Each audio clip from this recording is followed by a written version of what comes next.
Assalamualaikum warahmatullahi wabarakatuh. Perkenalkan, nama saya Silvana Musili dengan stambuk G701-20095 dari Prodi Farmasi, Fakultas Matematika dan Ilmu Pengetahuan Alam, Universitas Tadulako. Jadi di video kali ini saya akan menjelaskan tentang biotransformasi atau metabolisme obat dan proses farmakokinetik beserta farmakodinamik dari senyawa obat dexamethasone. Obat dexamethasone itu apa sih? Jadi, obat dexamethasone ini adalah obat anti radang yang digunakan pada berbagai kondisi peradangan, seperti reaksi alergi, penyakit autoimun, atau radang sendi. Dexamethasone ini sendiri merupakan obat golongan kortikosteroid yang bekerja dengan menghambat pengeluaran zat kimia tertentu di dalam tubuh yang bisa memicu peradangan. Obat dexamethasone ini memiliki rumus struktur seperti berikut dengan rumus molekul C22H29FO5 dengan berat molekul 392,5. Jadi, pada proses biotransformasi obat dexamethasone ini, seperti yang kita ketahui, kortikosteroid ini yang seperti dexamethasone ini bekerja dengan cara mempengaruhi kecepatan sintesis protein. Molekul hormon memasuki sel jaringan melalui membran plasma secara difusi pasif di jaringan target, kemudian bereaksi dengan reseptor protein yang spesifik dalam sitoplasma sel jaringan dan membentuk kompleks reseptor steroid. Kompleks ini mengalami perubahan konformasi, lalu bergerak menuju nukleus dan berikatan dengan kromatin. Jadi, ikatan ini akan menstimulasi transkripsi RNA dengan sintesis protein spesifik. Induksi sintesis protein ini merupakan perantara efek fisiologis steroid.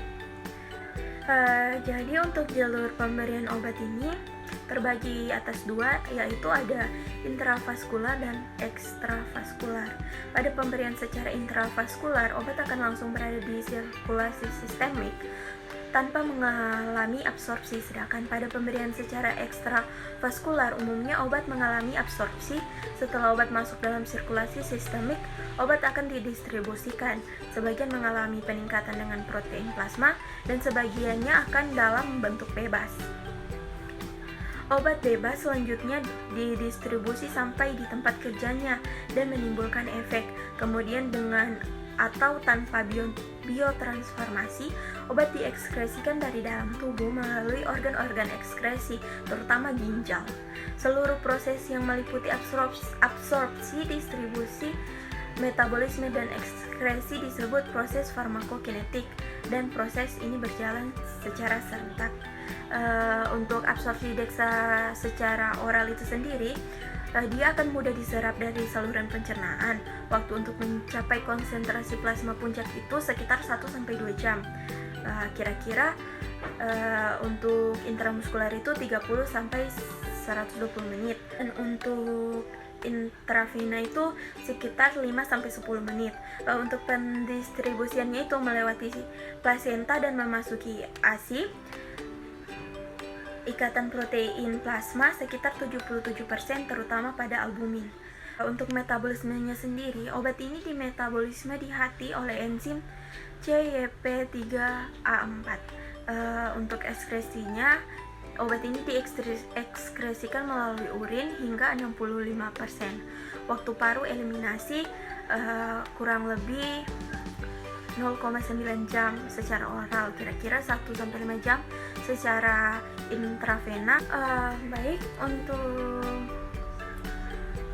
obat dexamethasone ini untuk dia dapat melewati membran sel dan berikatan dengan reseptor glukokortikoid di sitoplasma. Jadi kompleks antara dexamethasone dengan reseptornya ini dapat berikatan dengan DNA sehingga terjadi modifikasi, transkripsi, dan sintesis protein. Akibatnya infiltrasi leukosit itu jadi terhambat dan mediator inflamasi menurun dan edema jaringan berkurang. Selain itu, dexamethasone ini juga menghambat fosfolipase A2 yang menyebabkan tidak terbentuknya prostaglandin dan leukotrien yang merupakan mediator inflamasi kuat. Efek dari dexamethasone ini sendiri meningkatkan sintesis surfaktan atau memperbaiki mikrosirkulasi pada paru dan meningkatkan konsentrasi vitamin A dalam serum dan menghambat mitosis.